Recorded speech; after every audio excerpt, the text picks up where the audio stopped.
오늘 우리에게 새날을 주신 하나님을 찬양합니다. 찬송가 274장 찬양하겠습니다.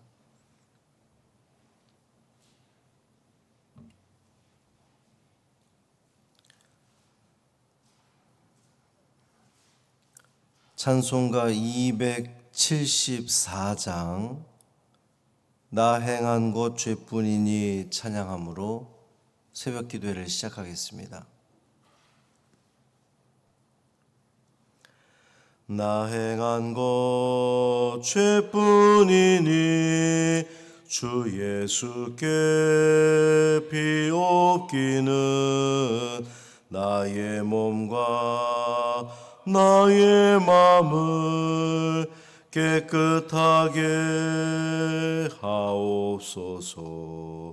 물 가지고 날 씻든지 불 가지고 태우든지 내 안과 밖 다 닦으사 내 모든 죄 멸하소서.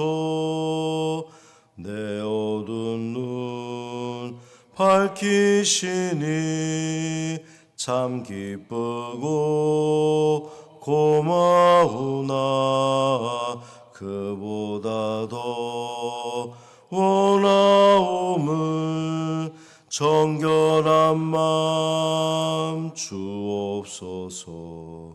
물 가지고 날 씻든지 불 가지고 태우든지 내 안과 밖 다 닦으사 내 모든 죄 멸하소서.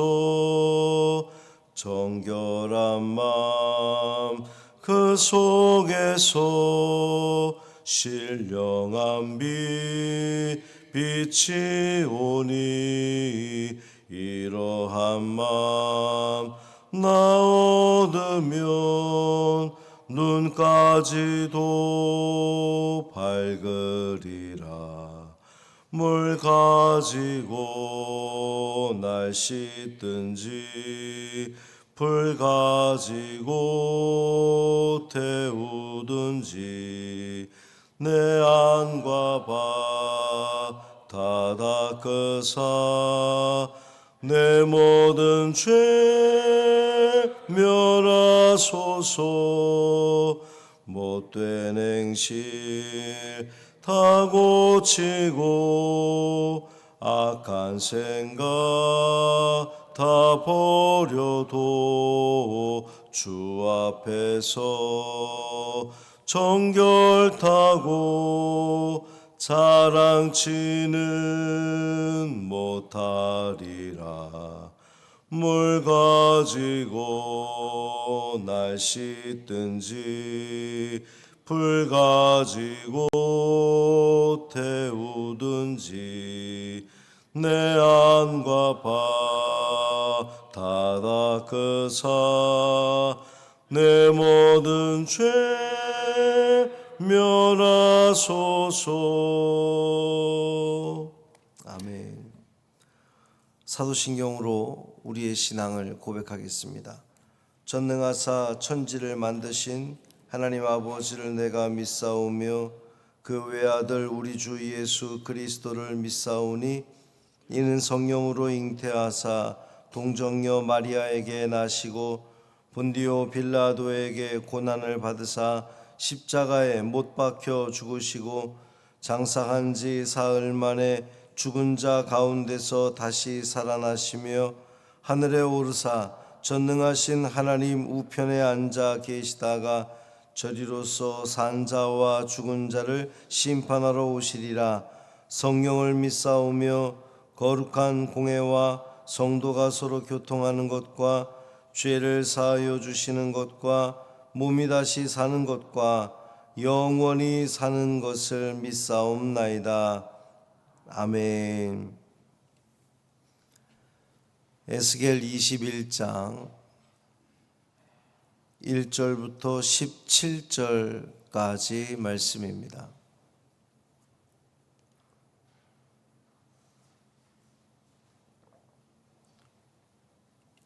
에스겔 21장 1절부터 17절까지 말씀 함께 읽습니다.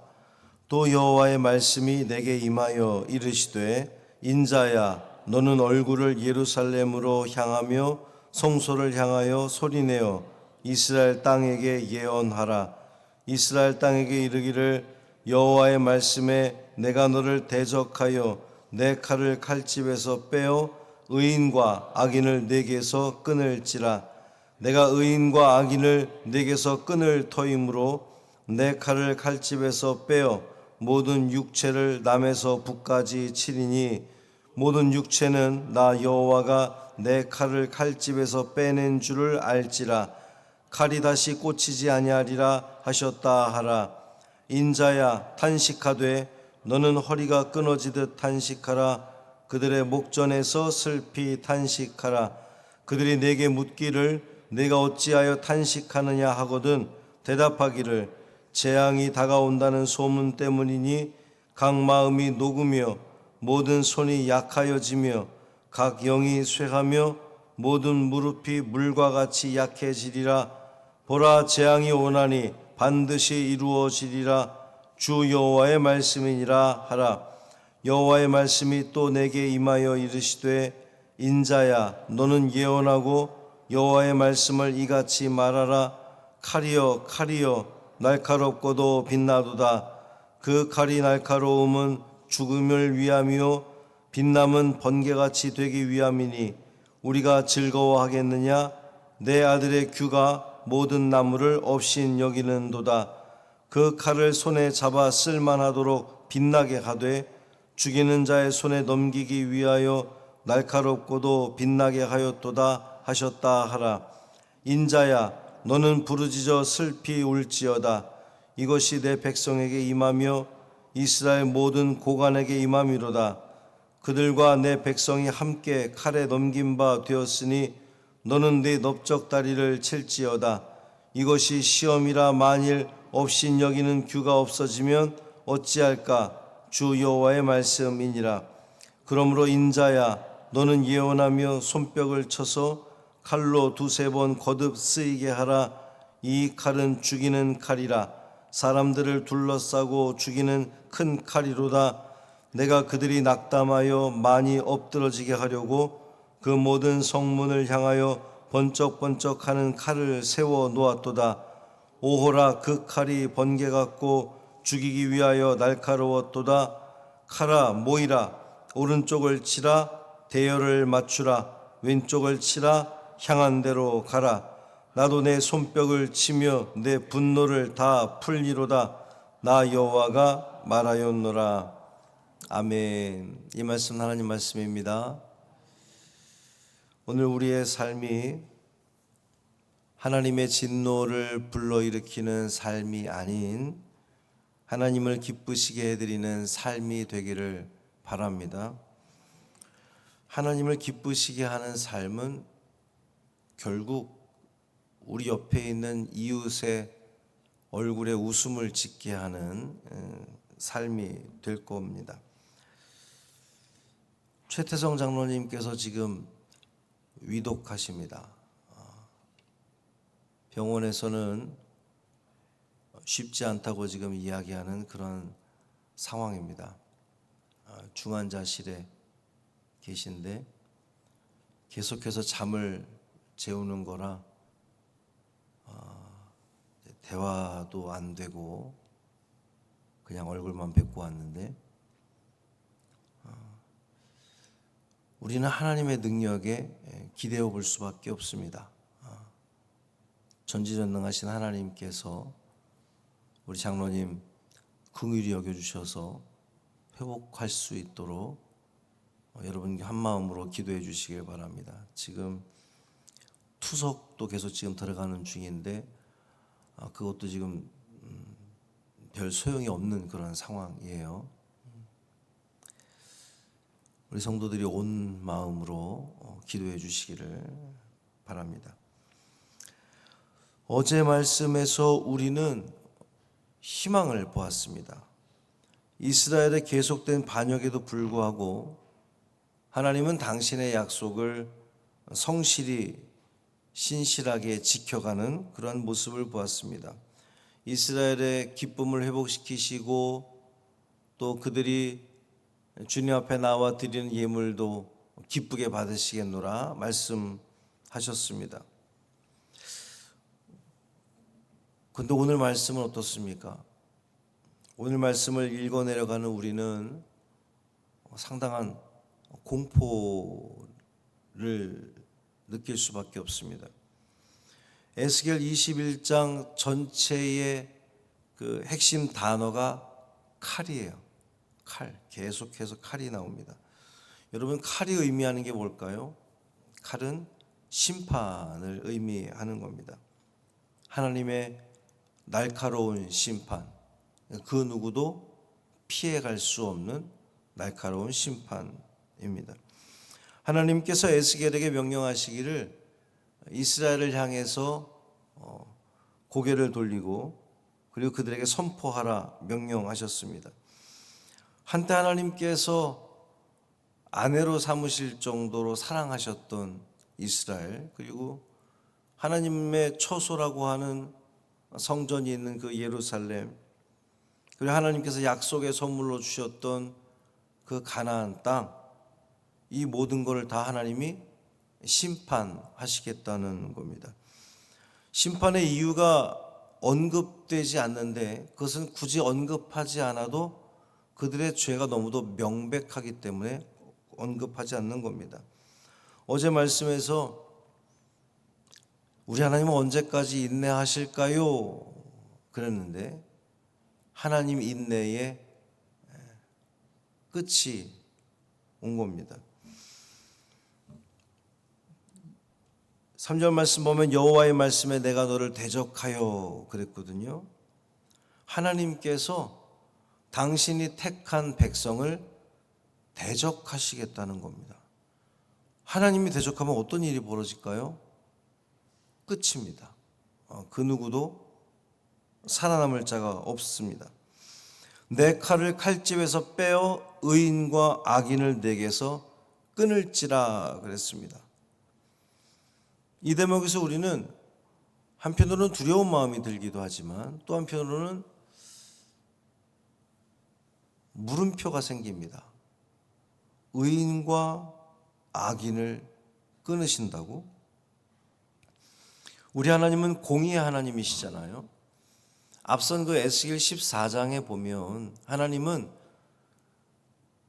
그들의 의로움으로 구원받으리라 말씀하시면서 노아, 다니엘, 욥이 그들 가운데 있다 할지라도, 거기에 있다 할지라도 그 의인들이 그 악인들을 구원하는데 소용이 없다고 말씀하셨거든요. 그러니까 의인은 자기 의로 구원받을 수밖에 없다는 것을 말씀하셨단 말이죠. 그런데 여기에서 하나님은 의인과 악인을 모두 함께 지금 심판하시겠다는 겁니다. 이 부분을 우리가 어떻게 이해를 해야 될까요?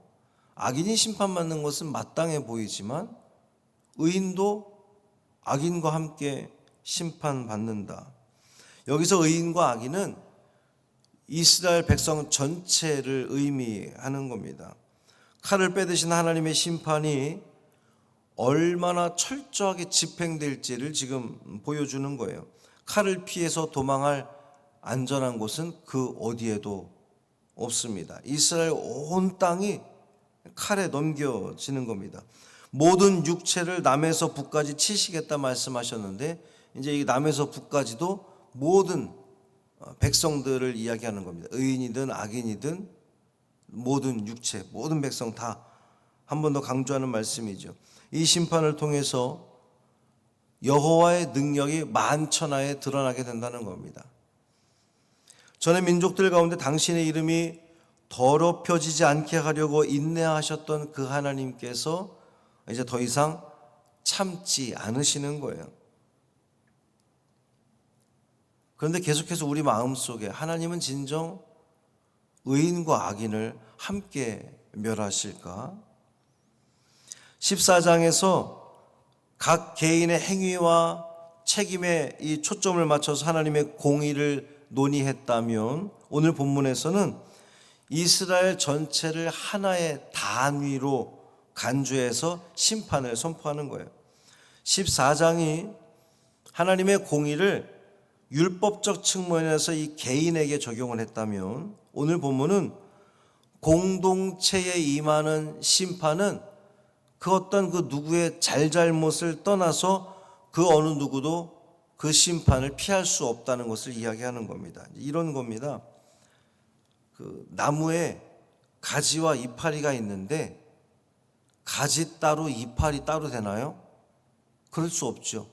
가지가 죽으면 이파리도 죽는 겁니다. 하나의 운명 공동체인 거죠. 한 가지 더 예를 들면, 우리나라 그 외환 위기가 왔을 때의 IMF의 그 지배를 받을 당시에 온 국민이 다 고통 속에서 지냈단 말이죠. 이스라엘은 각 구성원이 개별적으로 하나님과 언약을 맺은 게 아니에요. 하나님은 이스라엘 백성 전체와 언약을 맺으시고 하나님의 아내 혹은 하나님의 아들이 된 거거든요. 이스라엘은 언약 백성으로 책임을 져야 하기에 불순종한 전체 이스라엘이 하나님의 심판의 대상이 된 겁니다. 하나님은 에스겔에게 허리가 끊어질 정도로 탄식하라 이렇게 명령하셨습니다. 이건 또 하나의 표적 행위인데, 이제 에스겔서에는 하나님께서 에스겔에게 계속 그 특이한 그런 그 행위들을 하게끔 해서 그 행위를 보고 사람들이 하나님의 뜻을 알게끔 했는데, 허리가 끊어질 듯 탄식하라는 거예요. 여러분, 허리가 뭡니까? 허리는 중심입니다. 허리는 힘이에요. 허리가 무너지면 전체가 다 무너지는 것과 마찬가지입니다. 그만큼 절망감 속에서 탄식하라는 거예요. 우리 하나님의 의지가 얼마나 강한지를 알 수 있는 그러한 대목입니다.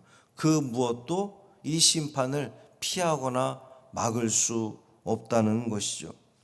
16절에 보면 칼을 왼쪽으로 움직이고 오른쪽으로 움직이는 명령하는 하나님의 모습을 볼 수가 있는데, 이것이 의미하는 것은 그 심판 칼을 주도하는 그 주체가 우리 하나님이라는 것을 다시 한번 알게 해 줍니다. 어찌하시겠습니까?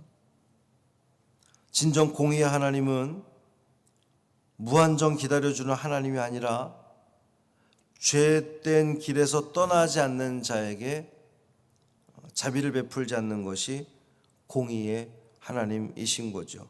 예루살렘은 하나님을 시험했습니다. 하나님을 오해했어요. 하나님께서 우리를 택하셨기에 절대로 우리는 멸망하지 않는다. 실제로 거짓 선지자들이 계속 그렇게, 그러니까 예레미야나 에스겔은 지금 하나님의 심판을 이야기하는데, 예레미야 같은 경우에는 계속해서 바벨론에 순복하라고 예언을 했잖아요. 근데 거짓 선지자들은 그러면 안 된다. 바벨론에 순복하면 안 된다. 여호와 하나님이 우리를 절대로 버리실 일이 없다. 착각이죠. 하나님 뜻대로 살지는 않으면서도 우리 하나님의 백성이니까 하나님 결코 우리를 버리지 않으실 거야. 오만입니다. 하나님은 단호한 칼로 심판하시는 겁니다. 그런데 여러분, 이 칼을 우리가 두려워하지 말아야 될 것은 칼로 도려내야 그 상처가 치유가 되는 거예요. 그 더러움이 제거되는 겁니다. 그 날카로운 칼로 완벽하게 제거해야 새 살이 돋고 새 생명이 움트는 겁니다. 이 심판의 칼이 오늘 우리에게도 임할 수 있습니다. 그런데 여러분, 두려워하지 마십시오. 그 칼이 보기에는 무섭고 두려워 보여도 결국 그 칼은 우리로 하여금 살게 할 겁니다. 우리의 그 모든 더러운 것들을 제거해 내려가면서 도려내면서 결국은 정결한 것만 남게 하셔서 우리로 하여금 온전하게 하실 겁니다. 아직 기회가 있습니다. 오늘이 그 기회입니다. 온전히 하나님과 동행하지 못한다 할지라도 우리가 최선을 다해서 노력하려고, 하나님 뜻대로 살아가려고 부단히 발버둥 친다면 하나님은 그 노력을 분명 가상히 여기셔서 긍휼을 베풀어 주실 줄 믿습니다. 한 번 더 우리를 기다려 주실 줄 믿습니다. 이 주어진 기회를 잘 살려서 의의 길을 걷는 오늘이 되기를 주님의 이름으로 축복합니다. 살아계신 아버지 하나님, 하나님이 휘두르시는 그 칼이 너무도 두렵습니다. 너무 날카로워 보입니다. 너무나 빛납니다. 한편으로는 두렵지만 결국 그 칼이 이스라엘을, 또 오늘 우리를 살게 하신다는 믿음을 가지고 우리는 희망을 갖기를 원합니다. 주님, 오늘 우리에게 부정한 것 있으면 잘라내어 주옵소서. 죄된 것 있으면 깨끗이 도려내어 주옵소서. 정결한 모습으로 하나님 앞에 나아갈 수 있는 우리가 되게 하여 주옵소서. 오늘 우리에게 주어진 또 하루의 기회를 감사함으로 최선을 다해서 의의 길을 걸으려고 부단히 노력을 하는 우리 모두 되게 하여 주옵소서. 하나님, 우리 최태성 장로님 불쌍히 여겨 주옵소서. 하나님, 치료의 광선을 발해 주시기를 소망합니다. 세상은 힘들다, 어렵다 이야기했습니다. 그러나 우리는 하나님의 능력에 기대어 봅니다. 주님의 능력을 바라시옵소서. 모든 것 다 아시고 모든 것 다 주장하시는, 주관하시는 우리 살아계신 하나님께서 그 의사들에게 지혜를 주시고 능력을 더하여 주시고 또 처방하는 모든 약들이 맞게 하여 주옵시고 붓기가 빠지고 눈이 떠지고 회복되어지고 다리에 힘이 생기는 놀라운 은혜를 우리가 보게 하여 주옵소서. 그 결과를 우리는 알 수 없지만 우리 하나님의 그 능력에 기댈 수밖에 없습니다. 주여 불쌍히 여겨 주옵시고 하나님, 우리 성도들의 이 간절한 기도를 응답하여 주셔서 회복의 은총을 더하여 주옵소서. 고금분 권사에게 그랬던 것처럼, 김광희 권사에게 그랬던 것처럼 하나님은 능력의 하나님께서 그 중환자실에서 다시금 꺼내어 주신 하나님을 우리는 몇 번이고 경험했습니다. 하나님, 이번에도 우리 하나님께서 능력을 발하여 주셔서 그 중환자실에서 나오게 하시고 회복되어진 놀라운 은혜를 우리 모두 보게 하여 주옵소서. 우리 주 예수 그리스도의 이름으로 축복하며 기도합니다. 아멘.